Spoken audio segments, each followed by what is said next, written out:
I grew up in a world in which, for decades, there was 1/6 of the world, by the year 2000, 1 billion people, who had 80% of the world's income. And then there were 5 billion people who are in the so-called developing world that had 20% of the global income.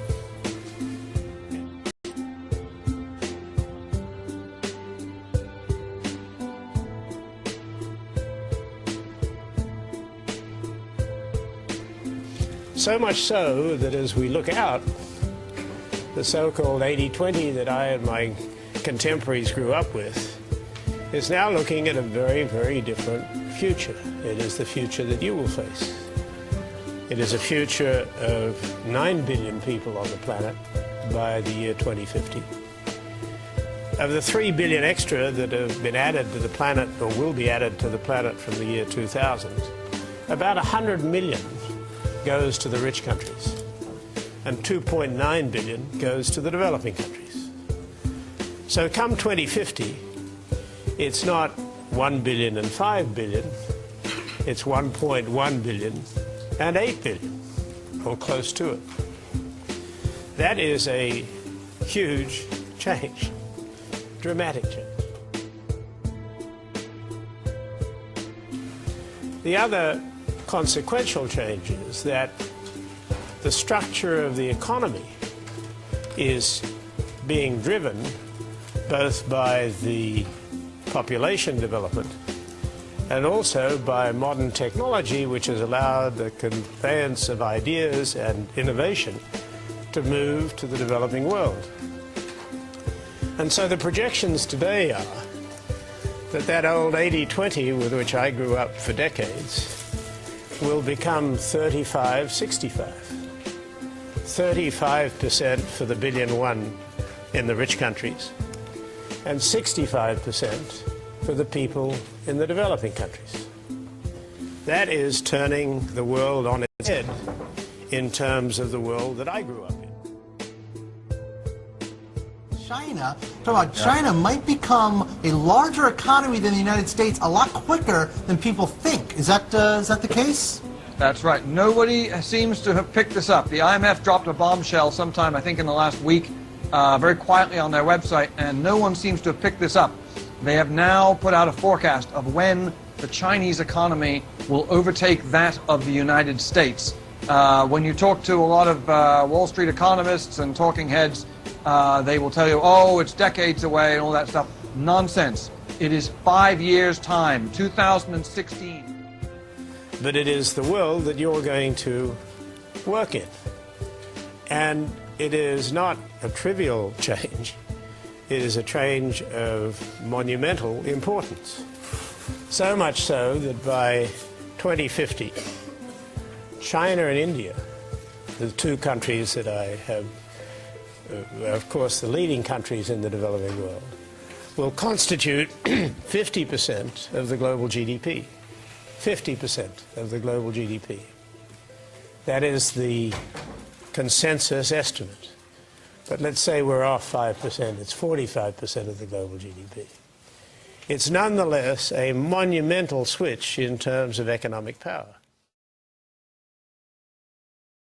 Recently, till we had this crisis, the United States had a sort of 10 trillion consumption, European Union had 9, and Asia and the rest of the developing world had a little less than $5 trillion. So it was 10, 9, 5. And the middle class in the world, of whom there are today, or a couple of years ago, was 1.5 billion roughly in the middle class. 1 billion was in the rich countries, in that group that I spoke of. And about $500 million in the middle class, characterized as incomes of between $10 and $100 per capita per week, that this amount of money was demonstrated to be heavily leveraged to those richer countries.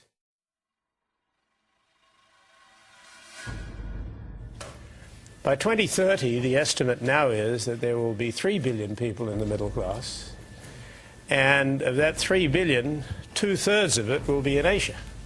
2/3 of it. So this is a switch from being a fraction, being less than a third, to being 2/3. And that is a pretty dramatic shift. You'll have a middle class in China of 1 billion people. Billion people by 2050. Middle class.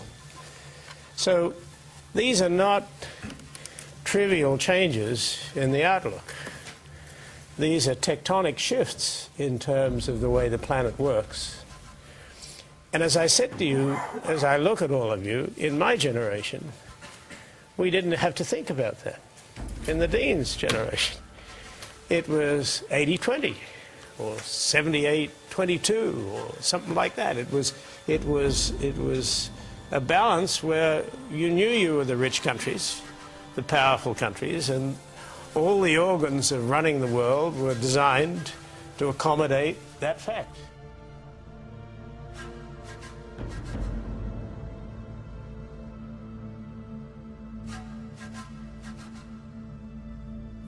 Because in Africa, of the 800 or 900 million people that are now there, that will grow to 2 billion people by 2050. 2 billion out of 9 billion. And the estimates are that the average per capita income for people in Africa at that stage will be between $2,000 and $3,000 per capita. The same projections would have China and India at between $30,000 and $40,000 per capita. So you got 2,000 to 3,000, 30,000 to 40,000. And countries in the so-called rich world, United States, European countries, somewhere between $90,000 and $100,000 per capita.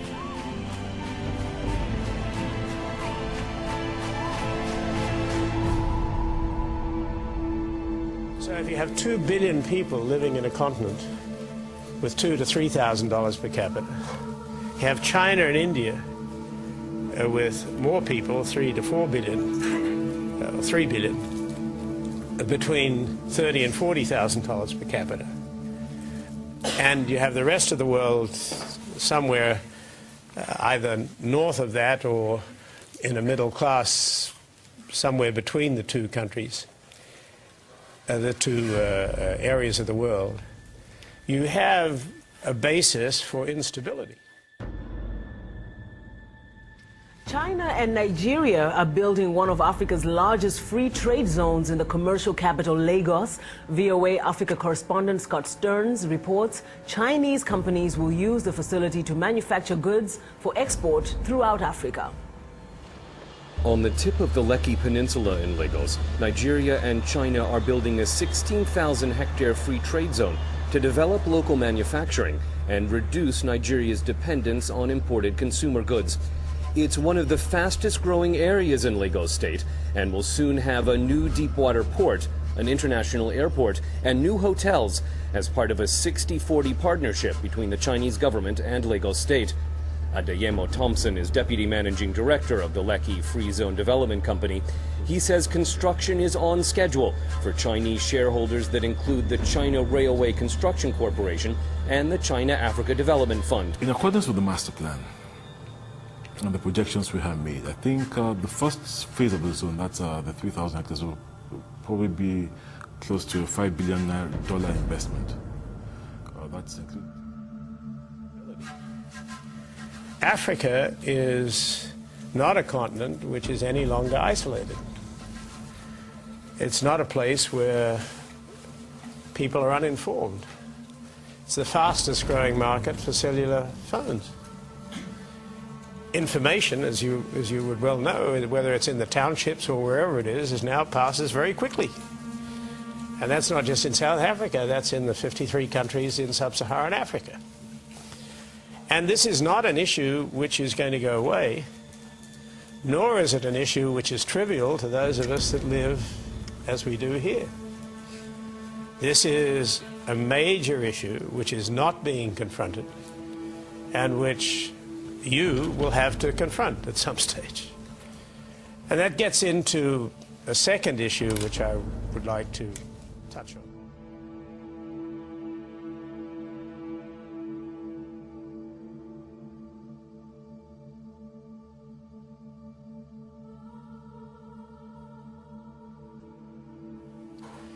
There was established decades ago a 0.7 target for foreign aid. My colleague from the former colleague from this activity who is here from a different part of Stanford, as I understand, knows this. And we're now really, after a lot of speeches and a lot of activity, we're starting to get some momentum before the economic crisis of 15 months ago, which we're now maybe getting out of to a degree. But it's now not at 0.7, it's about 0.2 that we've reached. And there are a lot of statements that are still being made, but in terms of the actual money which is flowing, if you X out the amount of money that are going to the trouble spots in the world today, there is very, very little development. And in fact, the per capita contributions to Africa have been declining steadily for the last 10 or 15 years. So what is interesting is to see how the dynamic between Africa and China and Africa and India is developing. 3 years ago, for the first time, the summit meetings of the African leaders was held in Beijing. And they swore after that that it was unlikely that they would ever meet again in a Western country. Simultaneously, 400 African businessmen met in New Delhi. And each led to an understanding on the part of both the Chinese and the Indians of having a dimension of their activities geared towards Africa. Of course, there's been an Indian community in Africa, particularly in East Africa, for a long time, and there are now 750,000 Chinese in Africa. And if you're in the business that I'm in, I was raise that as a point. And the second point I would make is that in terms of China and India, in terms of their development, I was trying to get the most recent numbers, and they may be in my BlackBerry, but I haven't looked. But the numbers in 2007 were the following. There were 110,000 Chinese studying in the United States. There are now over 100,000 Indians studying in the United States. So I look around the room, I suppose it's not surprising. There were 11,200 Americans studying in China and 2,800 studying in India. This is madness. It's just madness. And it's a tragedy in terms of the potential for our young people that are still being guided to look towards Europe, to look towards graduate work in British or European universities, when the world is telling them that the dimensions have changed notably. What is the last thing that I'll touch on, which is this: historically, the Western countries were able to stay ahead, firstly, because of manufacturing. Well, that got taken out and manufacturing moved to Asia. The second thing that happened after that was that in service industries, it moved to the Western countries. And now that's been taken out in terms of Asian really dominance in the service areas. And thirdly was in technology, we were able to stay ahead. But as is evident to you, and I'm sure from your colleagues and people you know, the technological advance has now shifted as well. So the challenge for our country is, what the hell is it that's going to be left for us if Asia's eating our lunch and dinner in terms of the things that we used to be able to do? And it's not just the United States. It is truly that group of the so-called billion plus that were previously the dominant factor who had 80% of the world's GDP. And so I leave you with that issue because as people that are going out into the world, if it were me today, the number one thing that I would be thinking about, which is different from when I grew up, is that the 80-20 rule, which I had comfortably in my hip pocket, is going to be a 35-65 rule. And that puts a challenge of dramatic proportions to anybody who's at a business school today or graduating. Thank you very much indeed for your time. Thank you for joining us.